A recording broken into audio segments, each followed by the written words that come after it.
जो मनुष्य भगवत दर्पण बुद्धि से कर्म करता है और जिसका समय मेरी कथा वार्ता में व्यतीत होता है, उसके लिए गृहस्थाश्रमी होने पर भी घर बंधन का कारण नहीं होता। वह इस संसार में नहीं फंसता और यह संसार उसे नहीं फंसा पाता। अन्यथा गृहस्थाश्रम में कामासक्ति और अर्थासक्ति बढ़ती है।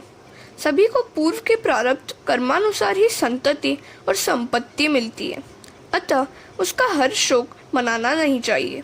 उसकी चिंता छोड़कर भगवान के भजन में लग जाओ।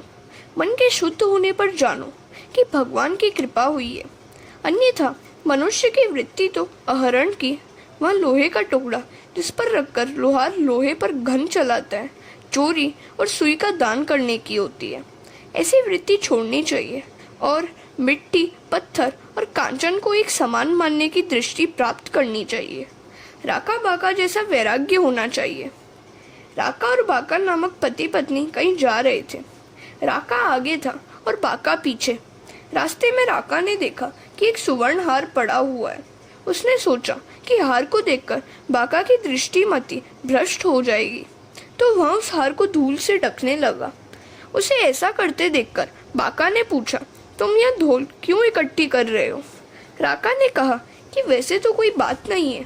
किंतु बाका ने जब सच्ची बात जानी तो उसने कहा, धूल को धूल से क्यों ढक रहे हो? क्या अभी तक तुम्हारी दृष्टि में सुवर्ण और धूल दो भिन्न भिन्न वस्तुएं हैं? ऐसी भावना तुम्हारे मन में कैसे रह गई है? तो राका ने कहा, तू तो मुझसे भी आगे बढ़ गई। तेरा वैराग्य तो बाका है और पत्नी का नाम ही बाका पड़ गया। संतों के मन में धूल और सुवर्ण एक समान होते हैं। ऐसी अनासक्ति भाव होना चाहिए। किए हुए सत्कर्मों को, पुण्यों को भूल जाओ। पुण्य का अहंकार अच्छी बात नहीं है। इस अहंकार के गए बिना चित्त शुद्धि शक्य नहीं है। पुण्य को भूल जाओ, किंतु किए हुए पापों का सदा याद रखो। महाभारत में वर्णित राजा ययाति का उदाहरण द्रष्टव्य है। अपने किए हुए पुण्यों के बल से राजा ययाति सशरीर स्वर्ग में गए। उन्होंने इंद्रासन पर बैठना चाहा। इंद्र भयभीत होकर बृहस्पति के पास गया और सारी परिस्थिति बताकर मार्गदर्शन मांगा।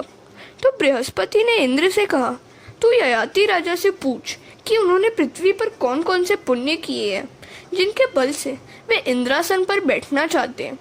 अपने पुण्यों का वर्णन करने से उन पुण्यों का क्षय होगा।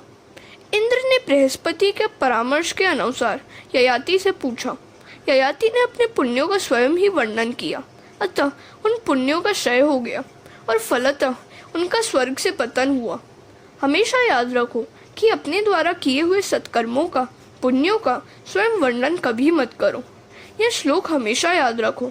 षडंगादि वेदों का ज्ञान हो, शास्त्र वर्णित सर्व विद्या मुखस्थ हो, कवित्वमयी वाणी में सुंदर गद्य पद्य रचने की शक्ति हो, किंतु चित्त हरिचरण में लगा हुआ न हो, तो उन सभी का क्या अर्थ है? कुछ भी नहीं। हरे कृष्णा।